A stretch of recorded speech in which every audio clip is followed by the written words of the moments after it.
اعوذ باللہ من الشیطان الرجیم، بسم اللہ الرحمن الرحیم، السلام علیکم رحمۃ اللہ وبرکاتہ۔ جیسے کہ کل بھی ہم نے سورہ بقرہ کی ایک آیت کا ترجمہ تفسیر اور خلاصہ بیان کیا تھا، جس میں حضرت عزیر علیہ السلام کا قصہ بیان کر رہا تھا جب وہ ایک ایسی بستی سے گزر رہے جو گری پڑی تھی اپنے چھتوں پر اوندھی۔ وہ بولے کہ کیوں کر ان کو زندہ کرے گا اللہ موت کے بعد، جب کہ وہ مردہ ہو چکی ہے۔ پھر مردہ رکھا اللہ نے ان کو 100 سال، پھر اٹھایا اور اس کو کہا تو کتنی دیر اس حالت میں رہا؟ تو وہ بولے ایک دن یا دن کا کچھ حصہ۔ کہا نہیں، تو 100 برس رہا۔ اب دیکھ اپنا کھانا اور پینا سڑا نہیں، اور دیکھ اپنے گدھے کو، ہم نے تیرے ساتھ جو کیا وہ اس لیے تاکہ تجھ کو نمونہ بنائے لوگوں کے واسطے، اور دیکھ ہڈیوں کی طرف کہ ہم ان کو کس طرح ابھار کر جوڑتے ہیں، پھر ان پر پہناتے ہیں گوشت۔ پھر جب اس پہ ظاہر ہوا یہ حال تو کہہ اٹھے میں جانتا ہوں بے شک اللہ ہر چیز پہ قدرت رکھتا ہے۔ جس طرح حضرت عزیر علیہ السلام کے مشاہدات کے بارے میں پڑھا، اسی طریقے سے اب حضرت ابراہیم علیہ السلام کے مشاہدے کا کچھ قصہ بیان کرتے ہیں۔ ارشاد ربانی ہے وَإِذْ قَالَ إِبْرَاهِيمُ رَبِّ أَرِنِي كَيْفَ تُحْيِي الْمَوْتَى۔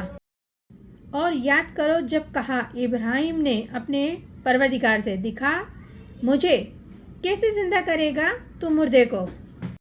اس آیت میں بتایا جا رہا ہے کہ جب کہا حضرت ابراہیم علیہ السلام نے اے رب مجھے دکھا یا مشاہدہ کروا دے تو مردے کو کس طرح زندہ کرے گا۔ قال اولم تؤمن، کیا تجھے یقین نہیں؟ تو پھر رب العزت کا سوال بڑا تلخ ہوا جب ابراہیم علیہ السلام نے کہا کہ مشاہدہ کرواؤ مجھے کیسے زندہ کرو گے مردے کو جب وہ مر چکے ہیں۔ تو رب نے کہا کیا تو یقین نہیں رکھتا؟ قال بلا ولکن لیطمئن قلبی، کہا کیوں نہیں، لیکن یہ ایک درخواست ہے اس واسطے کہ اطمینان ہو جائے میرا دل۔ تو اس آیت میں بتایا جا رہا ہے، تو کہا حضرت ابراہیم علیہ السلام نے پروردگار عالم سے کہ ایمان تو میرا ہے، بہت مضبوط ہے، بہت زیادہ ہے، اور میں مانتا ہوں، میں جانتا ہوں، لیکن دل کا یقین چاہتا ہوں، دل کو مطمئن کرنا چاہتا ہوں، کیونکہ انبیاء اکرام کا یہ معاملہ رہا ہے کہ ایمان اور یقین بہت مضبوط بنانا ہوتا ہے، جن سے وہ دوسروں میں ایمان و یقین دوسروں کے اندر سرایت کرتا ہے۔ تو ان کے ایمان اور یقین کے لیے ان کو ایسے مشاہدات کروائے جاتے ہیں، پھر ان کے لیے ایمان صرف ایمان بالغیب نہیں رہتا بلکہ ایمان بالشعور بھی ہو جاتا ہے۔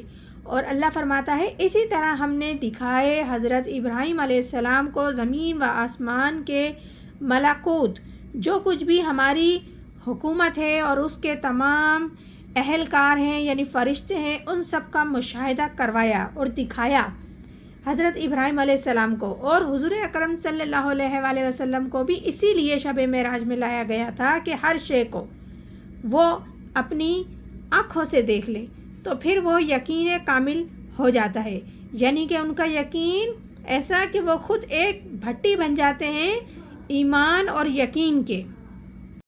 پھر کہا پروردگار عالم نے قال فخذ اربعۃ من الطیر فصرهن علیک ثم اجعل علی کل جبل منہن جزاء ثم ادعوہن یأتینک سعیا۔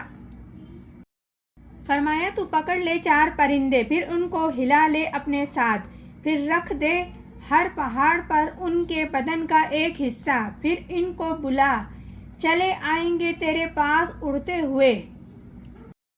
اس آیت میں پھر رب العزت نے فرمایا حضرت ابراہیم علیہ السلام کو کہ 4 پرندے تم لے لو اور پالو ان کو اپنے پاس، اور خوب اچھے سے ان کو اپنے ساتھ ہلا لو، اتنا کہ وہ تمہارے عادی ہو جائیں، تمہاری آواز، تمہاری خوشبو ان کو سمجھ میں آ جائے اور پہچان میں آ جائے۔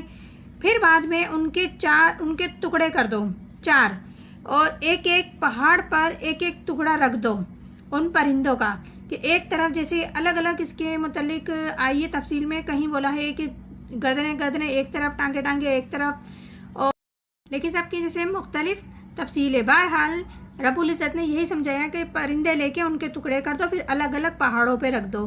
اب ان ٹکڑوں کو تم رکھنے کے بعد پھر ان کو پکارو.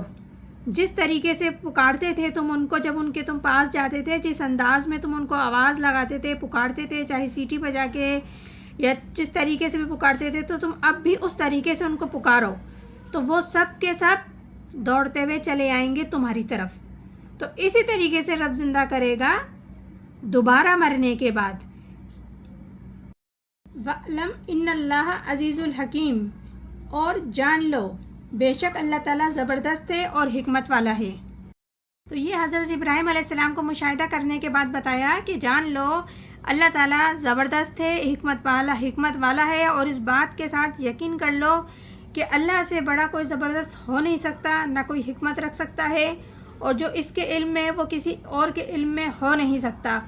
تو یہ سورہ بقر ہے، جس کا ابھی ہم نے ایک ہی آیت کا ترجمہ تفسیر خلاصہ بیان کیا. انشاءاللہ تعالیٰ مزید بھی آگے کرتے رہیں گے. پروردگار عالم ہم سب کو قرآن پاک صحیح طریقے سے پڑھنے، سمجھنے اور عمل کرنے کی توفیق عطا فرمائے. آمین ثم آمین. جزاک اللہ.